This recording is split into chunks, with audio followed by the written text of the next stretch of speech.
Here's what you missed on Phathead and Cande in the morning. Weekdays 6 to 10 a.m. on My Country 96.1. My Country 96.1, Phathead, Cande Roth, looking at a beautiful day, 72, sunshine.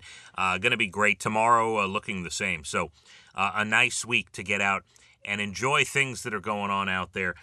Springtime in full effect. Very, very good stuff.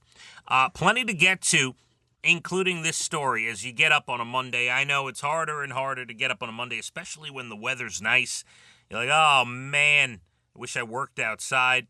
The exact age when your unhealthy, bad habits catch up with you, especially, if you're doing a lot of the drinking, smoking, not exercising over the weekend, partying, whatever the case may be.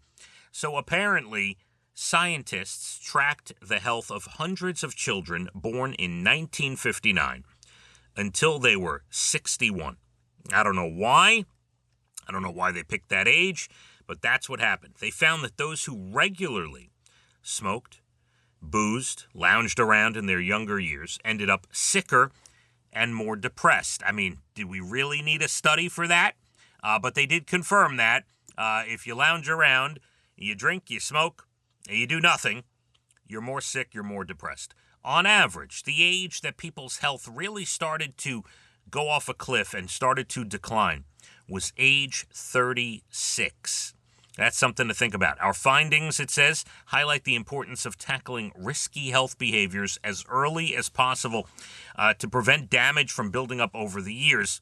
By the way, that ship has sailed for me. I finally started getting back into the, health game.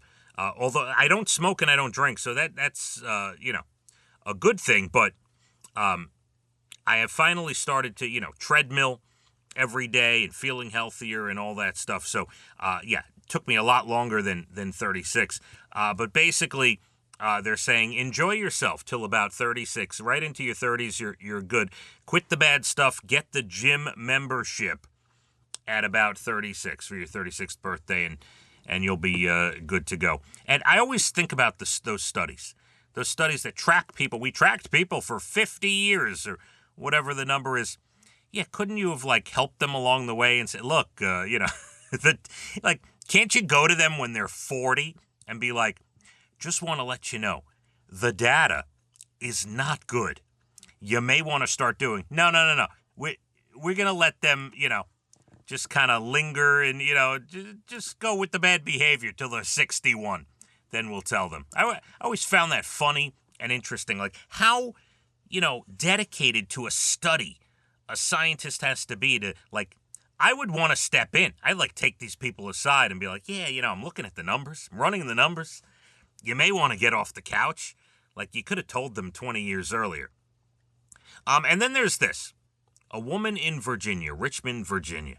And by the way, this place should be shut down and inspected, but Carletta Andrews was at this bar, this restaurant near Richmond, the Patron Cantina. She and her husband just finished eating at the bar, and she felt something hit her forehead. She said, what was that? She looked down at her drink. A baby snake fell into her glass and started wrapping itself around her straw. An employee, apparently who I guess has done this before, tried to remove the snake with a stick. Then another customer just grabbed the snake and took it outside. It was small, baby snake, no word on what type it was. Carletta says an employee offered to move her to a booth. And she's like, no, I'm out of here. I'm not paying, and I'm gone. And they did comp her meal. They didn't expect any payment. This is what's crazy. The owner of the restaurant said the snake must have gotten in through an air conditioner and apparently fell from the ceiling, bounced off her head, landed in her drink. Carletta thinks what I think, and maybe what you're thinking. This place might have a snake infestation. Don't tell me that that's the only baby snake hiding in the ceiling. No chance. I've seen Raiders of the Lost Ark. All right? I've seen movies with snakes. No, she's not going back. A reporter asked why, what they're doing, why they're not doing something more to make sure this doesn't happen again. And the owner of the bar says, yeah, we're doing nothing. It was a fluke. That's bad for business, man. No thank you. I'm good. Plenty more still to come. We got your Bald and the Beautiful up at 8:12, late 8 o'clock hour, National Days, good news stories, and the drug dealer that put an Easter egg hunt together. Well, now the cops are hunting for him. We'll get you the details on that. Beautiful day, 72, sunny. Phathead and Cande, My Country, 96.1.